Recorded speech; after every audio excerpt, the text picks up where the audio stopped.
Hello guys, ഇന്ന് ഏത് video ഇടുമെന്ന് ആലോചിച്ച് നിന്നപ്പോഴാണ് പെട്ടെന്ന് ഐഡിയ തോന്നിയത് ഇവളെ ഒന്ന് മേക്കപ്പ് ചെയ്താലോ എന്ന്. കടയിലായതുകൊണ്ട് തന്നെ വേറെ പ്രോഡക്റ്റ്സ് ഒന്നും കയ്യിലില്ലായിരുന്നു. ആകെ ഉണ്ടായിരുന്നത് മേബലിൻ്റെ ഒരു കൺസീലറും ഫിറ്റ്മിയുടെ ഫൗണ്ടേഷനുമാണ്. ഇത് എൻ്റെ കയ്യിൽ എപ്പോഴും കാണും. എപ്പോഴാണ് അത്യാവശ്യം വരുന്നത് പറയാൻ പറ്റത്തില്ലല്ലോ. അതുകൊണ്ട് എപ്പോഴും എൻ്റെ ബാഗിൽ കാണും. അതുകൊണ്ട് തന്നെ പെട്ടെന്ന് പിടിച്ച് നിർത്തിയിട്ട് ഒരുക്കി. ഞാൻ എപ്പോൾ മേക്കപ്പ് ഇട്ടാലും എന്നോട് പറയും, ചേച്ചി എന്നെയും കൂടെ ഒന്നൊരുക്ക്, എന്നെയും കൂടെ ഒന്നൊരുക്ക്, എന്നെയും കൂടെ ഒന്നൊരുക്കുന്നത്. ഇന്ന് കണ്ടൻറ്റൊന്നും ഇല്ലാത്തതുകൊണ്ട് എനിക്കൊരു കണ്ടൻറ്റുമായി പുള്ളിക്കാരിയെ പിടിച്ച് ഞാൻ നേരെ ഒരുക്കി. പിന്നെ ഉണ്ടായിരുന്നത് ടാൽക്കം പൗഡറായിരുന്നു. ടാൽക്കം പൗഡർ വെച്ച് ഒരുക്കി. ഐബ്രോ എഴുതി കൊടുത്തു, പിരുക എഴുതി, പിരുകെഴുതി കഴിഞ്ഞപ്പോൾ ഐബ്രോ എഴുതി, കണ്ണെഴുതി, വാല് വേണമെന്ന്. പിന്നെ ഞാൻ ഐലൈനർ എടുത്തിട്ട് വാലിട്ടു.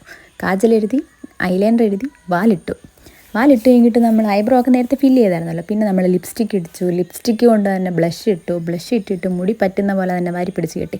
ഈ ഫിൽറ്ററിൽ കാണുന്നതുകൊണ്ടാണ് കേട്ടോ ഇത്രയും എഫക്റ്റായിട്ട് നിൽക്കുന്നത്. പക്ഷേ ഇത്രയൊന്നും ഇല്ല, നോർമലായിരുന്നു, അത്യാവശ്യം കുഴപ്പമില്ലായിരുന്നു. പിന്നെ എന്തിനാണ് ഈ ഗെറ്റ് റെഡി വിത്ത് മീ എന്ന് ചോദിച്ചാൽ ഒരു കാര്യമില്ല, വീഡിയോയ്ക്ക് വേണ്ടി അങ്ങ് ഒരുക്കി. അപ്പോൾ ഇത്രയേ ഉള്ളൂ, നമ്മുടെ ലുക്ക് കംപ്ലീറ്റ് ആയി. ഇഷ്ടപ്പെട്ടാലും ഇഷ്ടപ്പെട്ടില്ലെങ്കിൽ ലൈക്ക് ചെയ്യുക, കമൻറ്റ് ചെയ്യുക, സബ്സ്ക്രൈബ് ചെയ്യുക. അപ്പോൾ അടുത്ത വീഡിയോ ആയിട്ട് കാണാം. അതുവരേക്കും ബായ്.